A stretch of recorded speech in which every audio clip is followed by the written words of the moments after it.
DAZN. Pour Ferdinand Feldhofer avec la titularisation de Lucas Perrin. Il était plutôt bien rentré face au KRC Genk.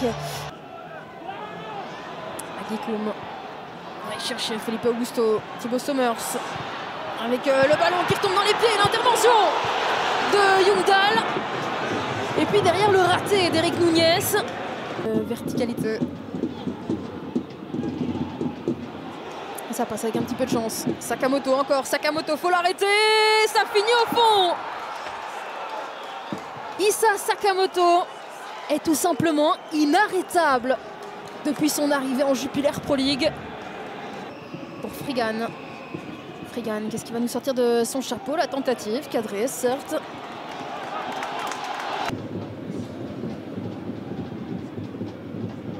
Sakamoto qui s'en sort bien face à Abou Francis. Sakamoto pour Frigan. Frigan va tenter sa chance et l'arrêt de Maxime Delingue.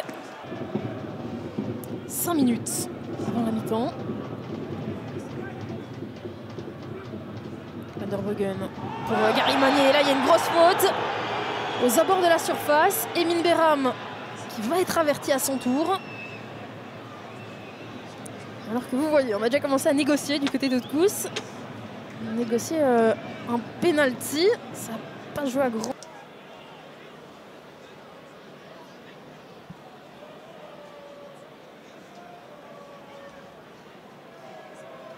Des coups francs qui sont jamais faciles, évidemment, pour une équipe. Parce que oui, vous êtes bien placé, mais vous êtes aussi très très proche. Et donc il faut tenter de faire passer ce ballon au-dessus du mur, mais en faisant en sorte qu'il retombe assez rapidement.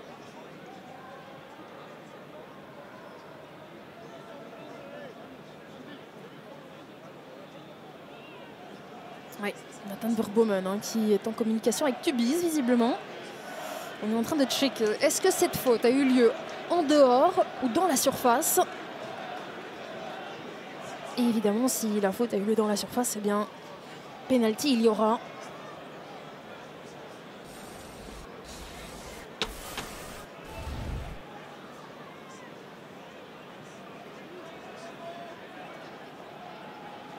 Eh bien, on se demandait si du côté de Jasper Vergoot, ça Tubize, on aurait du travail. Eh bien, on a la réponse, oui.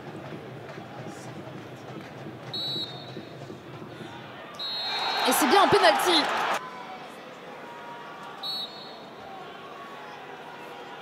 Le Brésilien qui s'élance.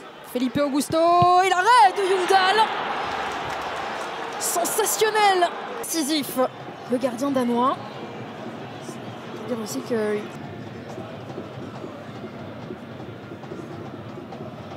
Alors qu'il y aura 5 minutes de temps additionnel. Le corner donné par Gary Magnier. La latte sur cette tête de Haute-Cousse. Gary Magnier. Gary Magnier, la tête de Haute-Cousse. En première mi-temps, il avait touché l'équerre de Westerlo. Attention, nouvelle perte de balle avec nouvelle tentative. Magnier, le centre. Haute-Cousse, non, parvient pas à reprendre le ballon. Thibaut Somers, ça traîne dans la surface. Et Felipe Augusto. Quel arrêt encore de Youngdahl. Et c'est pas terminé. Cette fois-ci, ça finit au fond. Quelle occasion. Quel but pour le cercle qui parvient enfin à mettre ce ballon au fond et à tromper la défense de Westerlo. On a bien fini par penser que ce ballon ne rentrerait jamais. Mais ils l'ont fait. Le centre de Gary Magnier.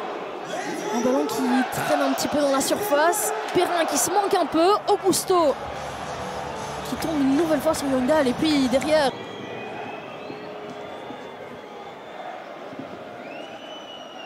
On peut s'estimer heureux. On n'est pas encore sur les 10 minutes pour tracer une ligne. On sait que la semaine dernière, c'est ce qui s'est passé. Alors, hors-jeu, le but annulé du cercle. Et donc, toutes les frustrations qui ressurgissent. Offensif donc pour Ferdinand Feldhofer.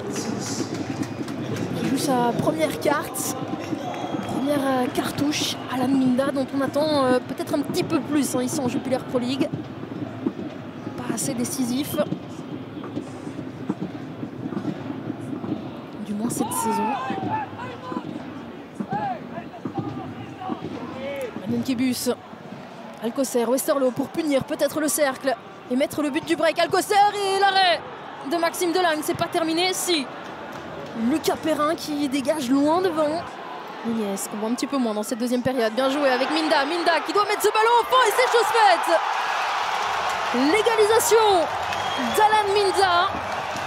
Le super sub de Ferdinand Feldhofer. Il est entré en jeu.